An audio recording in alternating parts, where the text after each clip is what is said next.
Joe Lopez, welcome to the conversation today. Thank you. It's an honor to be here. It is a pleasure to be with you. Are you joining us from the UK today? No, today I'm at my residence in San Diego, California. San Diego, beautiful. I just got back from Southern California. My family and I were on vacation. We were visiting some in-laws, and then we spent some time on the beach. Beautiful, beautiful. We're now back in Utah. I'm south of Salt Lake City in Utah today. Today, we're going to be talking together about how to take an idea to market while developing a team building culture. And this is a fascinating topic for me. And we're really going to be tapping into Joe's global experience, his global strategy experience. As we get started, I wanted to share Joe's bio with everybody. Joe Lopez, who is a global business strategist, is a passionate innovator, entrepreneur, and lifelong learner. His zeal for ideas, sharing new viewpoints and strategies, and team building are genuinely inspiring. His enthusiasm to innovate and learn has been a driving force in his successful career. He is a thought leader that is excited to talk with us today about his experiences, and I'm super thrilled to have this opportunity to talk with you, Joe. Anything you would like to share with us by way of your background or personal context before we just dive on in? No, that's great. I think I don't like to talk about myself too much, so that sounds. Well, very good. And in the pre-interview, we were talking a little bit. The reason I asked if you were in the UK right now, we were talking a little bit about your graduate work at Oxford. Maybe you can just tell us a little bit about that and some of the work you're doing globally. Yeah, that's great. Thank you. Yeah, I'm currently doing a part-time program where I'm in Oxford roughly every quarter. Sometimes it's a little more, sometimes it's a little bit less. It's a very intense program that's focused on global business, international trade, international law, corporate diplomacy. And so what that's done is it's opened me up to work with a lot of European companies that are interested in coming here in the US, and then obviously American companies that are interested in exporting their goods and their brands into Europe. And yeah, I'm leaving for Zurich in August to meet with the World Economic Forum and some of the nonprofits that are over there. So it's a thing that I'm really focused on right now, is just that bridging that gap to help brands kind of come across the pond both ways, especially with newer startup brands and mid-market that aren't really equipped to do that. We have the facilities here, and I have the teams to help them roll out, and then vice versa in Europe. Yeah, I mean that's just so cool. And again, as we were talking in the pre-interview, I've spent some time at Oxford. What a magical place! It's just so amazing. Truly, when I say magical, it's just a fascinating place to be. So even for anyone listening, if you ever have a chance, if you're ever over on the other side of the pond and you're able to just even go tour, it's an amazing place to be. And all of the work that you're doing, Joe, is just fascinating. And I'm excited to talk with you about not only this aspect of taking ideas to market, that's fascinating in and of itself. And from an entrepreneurial standpoint, from a global market standpoint, that's super exciting. But doing it within the context of like, let's focus on developing a team building culture while we're trying to take these ideas to market within a global marketplace. Yeah. That's also just a really interesting, complex thing. And frankly, I'm really appreciative that that's something you're focusing on because that's often not where the focus is when people are working in the space. Usually, that would be in the back of their mind if it's on their mind at all. It's really about the idea. It's about the product. It's about the supply chains. It's about the relationships around with the stakeholders around the globe. It's not necessarily about the team you're building to help do the thing, and that can often result in a lot of challenges and problems. So let's start to unpack that. Like, what have you been doing, and what have you seen with your own work as you've started to put together your team? Yeah, it's a great question, and I'll just start. I think my initial answer would be to frame this up for you in something that my father always taught me. I'm the son of an IBM salesman slash lieutenant colonel in the military, so people were a big part of my growing up and understanding how to work with them. And my father taught me at an early age, number one, you can never go wrong by treating people right. Number two, a business is nothing more than the people who are there. Yeah. And as long as you set your sail and your course according to that, you really can't go wrong. And boy, was he right, because as I've led teams in startups, also in turnaround situations, which are even there's more, torsion on companies like that where people are sort of distressed. I've always found that, when you're building or you're resetting a team, the first thing is human beings in business are attracted to feeling safe. They want to Yeah. know that there is a steady hand on that rudder, that there's a rock that they can cling to, that's going to get them out of this, get the product started, get it launched, get the company reset and turned around. It's interesting because through my career, I've seen a lot of similarities across businesses with people, and I've noticed that. And I think at some point I'd like to write about that because it's just so fascinating to me to see the dynamics of building a team, resetting it in some cases, which can make it even stronger.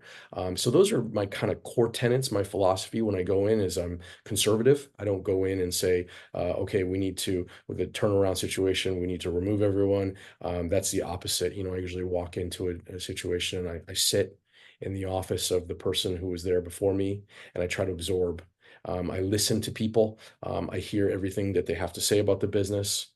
When it comes to a startup situation, that's great because then you're really able to recruit and bring in the folks that you think you'll be able to deploy in the right positions. I'm also a big believer, John, in just really the person, not so much the exact role. I think today we've lost the plot a bit, in my opinion, with just over focused on experience. Why weren't you weren't at this competitor or this specific industry? I've found in my career, not only is it important to have the right person, but it's also the loyalty, the fact that you give them an opportunity to prove themselves from another industry.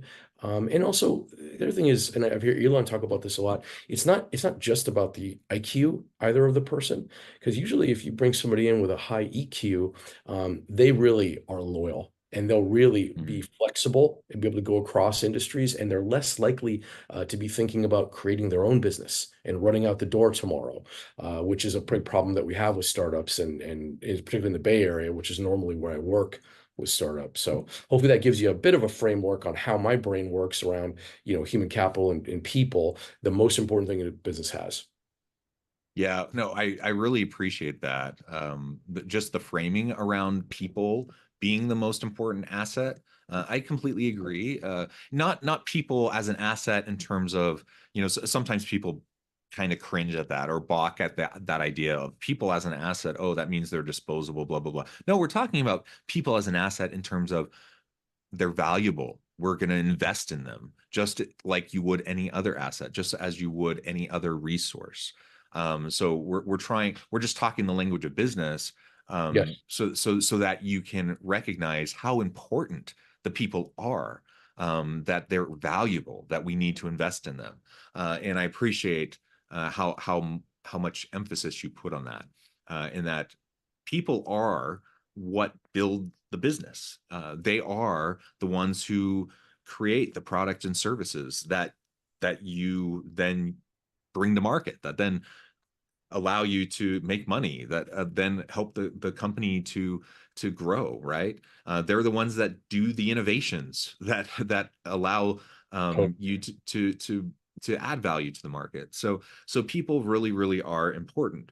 And all of that can only happen as you build successful teams. And so, just valuing people in and of it themselves is super important. I think there's a business case for it, there's a human case, a moral case for it, but also moving from just the innate value of people is, which is important. Moving from that to how do we really develop teams? How do we have a team building culture? How do we really demonstrate that we value how these humans interact with each other successfully so that we can now take this idea to market, especially when we're talking now globally or distributed teams, or now we have offices in various places around the world. Maybe we could talk for a minute about some of the challenges that you've seen and faced, and then maybe some of the things you've done to try to respond to those challenges to find greater success. Absolutely. And just to kind of tie it back to the earlier point that I was making, I would say, I kind of gave you the frame up of how I think and how I view people and how we need to help people, A, feel stable in startup and turnaround situations, and then B, now that we're talking about, really building out the teams, really creating an environment and a culture, I'm happy to tell you about some of the scars on my body that from the issues with that, as well as the lessons learned, as we like to say, right? So I think, distributed teams are that's exactly where I like to sit. I believe in talent. I think talent is the kind of thing that it's distributed equally around the world, but opportunity is not. Yeah, yeah. So the concept is you can find great talent all over the world, in Africa, in Europe, in Australia, in Americas, you name it. So I think for me, that's a big part of it is having a global mindset that there's a lot of culture and diversity that we can bring in to a business, and particularly like a startup, and finding the right folks who have the right set of skills, but the right connection, the right opportunity to leverage that person's skill and to have them grow and to have them be at the right place in the right time at that company. It's not always easy to find, but that's what I search for is I'm Mm. looking specifically for people that come from a background where, yes, of course, it's a benefit if they've had the experience. If you're looking at software engineering, you can look in Africa. There's great software engineers there. Here in America, that's a big shortage that we have is engineers in general, software, hardware, you name it. So what I always lead with is the culture. I think putting that up as your banner, as this is a fun team. We travel together. We'll bring everyone in for quarterly meetings at a minimum to make sure that the team is getting that time and connected. And we also make sure that the team is trained, this distributed folks, to deal with the intercultural pieces of it prior to even coming on board. We put them through a training process to say, hey, this is the company, this is what we're about, this is who we are. I think unless you define that, it's very difficult to start to create culture because what you find is you'll see founders that just kind of run astray and let the company lead them versus you leading the business and the cadence for the people that are there, which is what you see with really, really successful companies.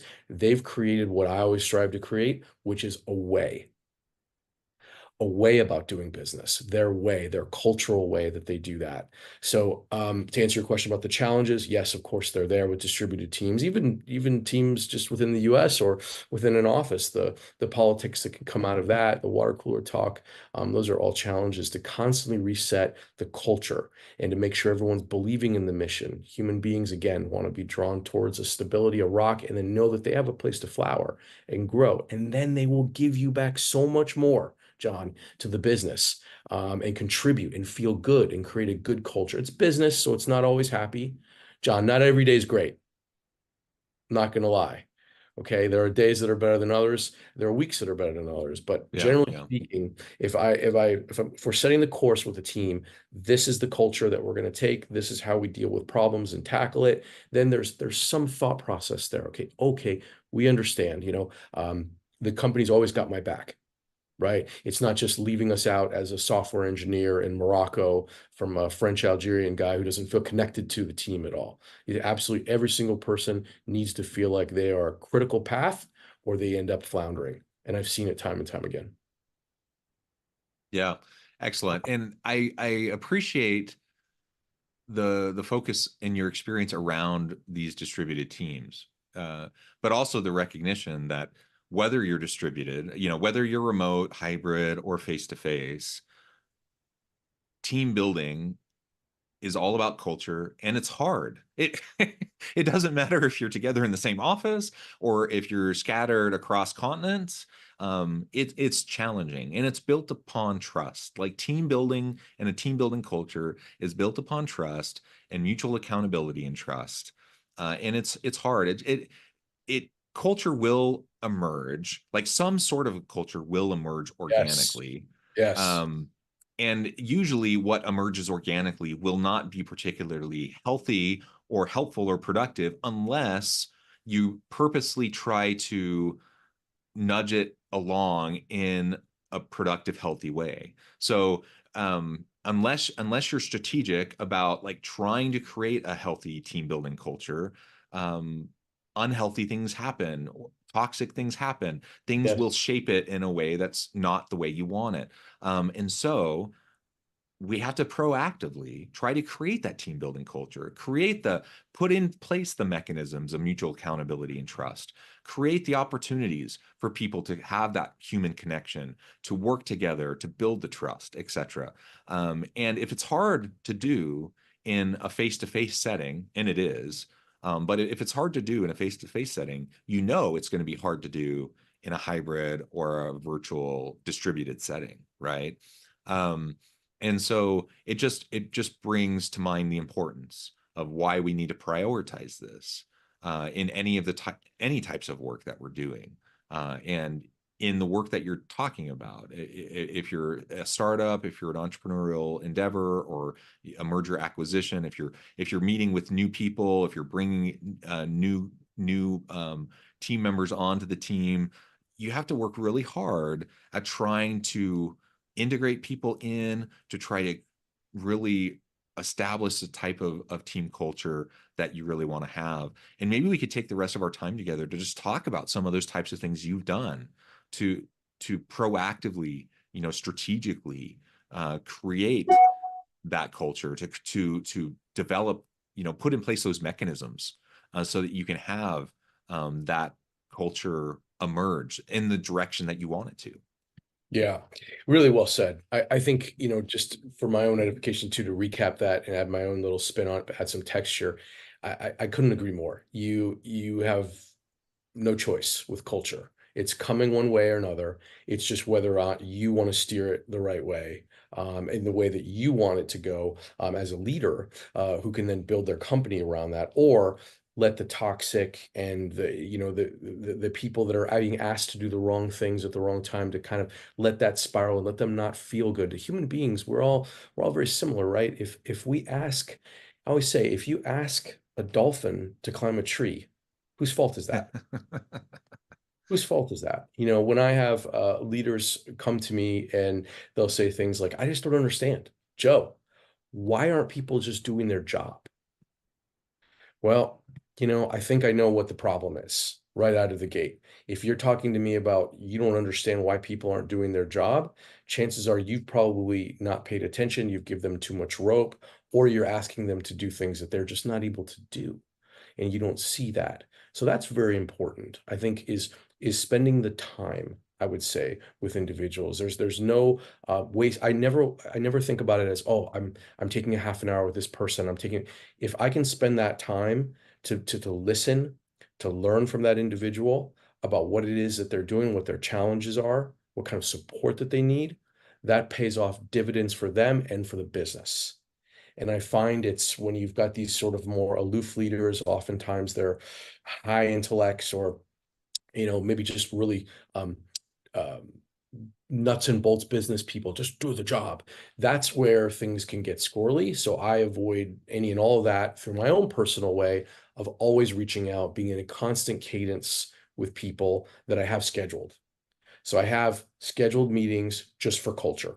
That's the first thing, Mm, John, is mhm. I'm just scheduling meetings for culture where I'm taking time out of my day. I'm enforcing our people to meet with me on this and talk about, when I say force, I mean, get away from, not you have to do this, but get away from the business. Get away from what you're doing. Let's talk about what you're seeing, what you're feeling. How can we improve? What are the things that you'd like to see?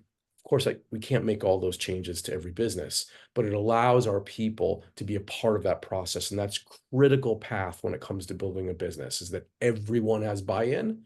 Because in a startup environment, particularly if you're launching brands globally, or, moving them countries, oh my gosh, if there's not alignment with that and buy-in and personal accountability, you're not going to succeed. I've got to give you the bad news. You're not going to succeed.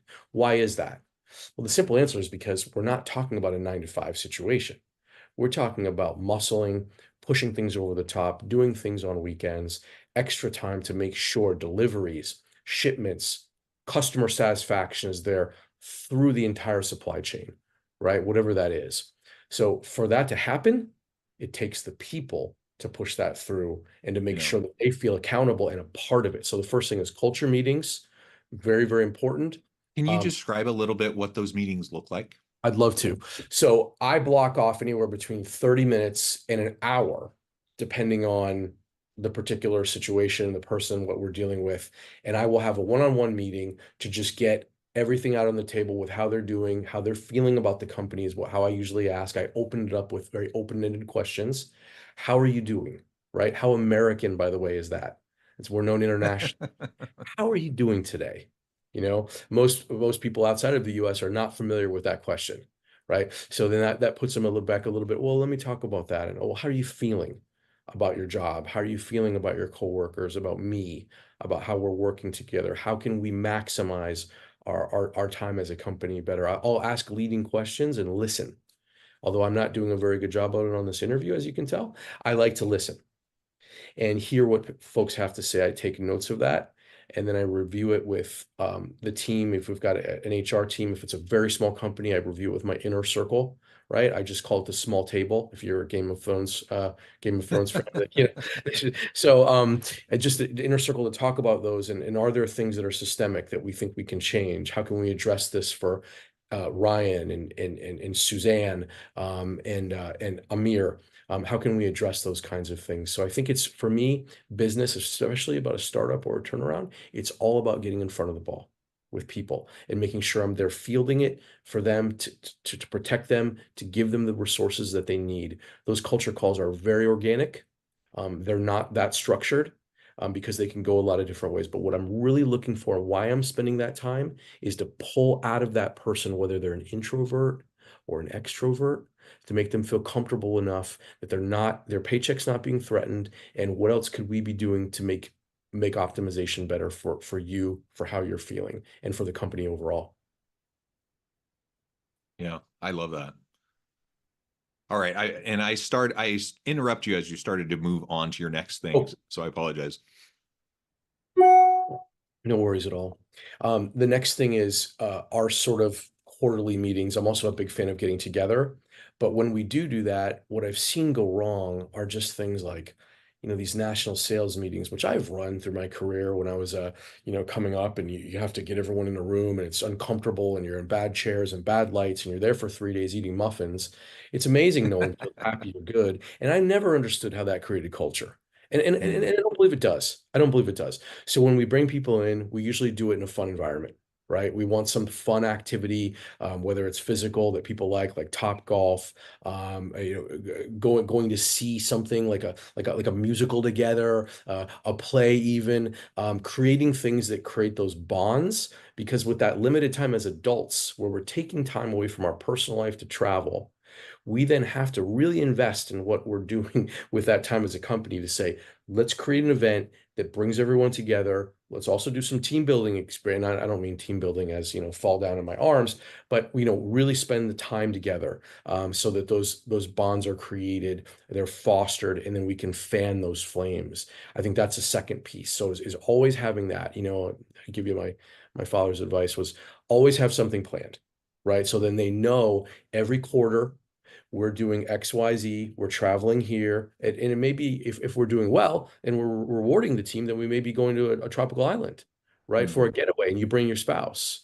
If things are not like that, then we're just doing the basics. We're bringing the team in and saying, here's what we're building, here's where we're going, this is the vision, contribute, contribute, contribute. And what we find is, particularly with turnarounds, what you find is when you go in, you're kind of like, it's like you got a flashlight, everyone's running away. But you hold that flashlight still long enough, and the same thing's true with a startup, and you get people draw into it. They draw into the light. They want to come into the right direction that they need to be working on for their development and growth, their pathway up into the company, and then future success. Nobody goes into a job and an opportunity thinking, I want this to fail. I'm just Right. going to take a paycheck. That comes from how they're treated, how they feel, the culture that you and I feel in our stomachs when we're talking about getting up on Monday. How does that feel? Does it feel good? Are you excited? No, not every Monday's great. I get cases of the Mondays. We all do. But there's an overriding thing there. And sometimes if it's really bad, we call it the fear, which is Sunday night. Right.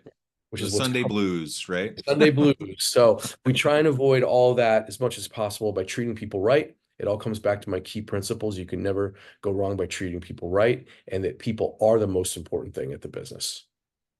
Yeah, yeah. Well, I love it.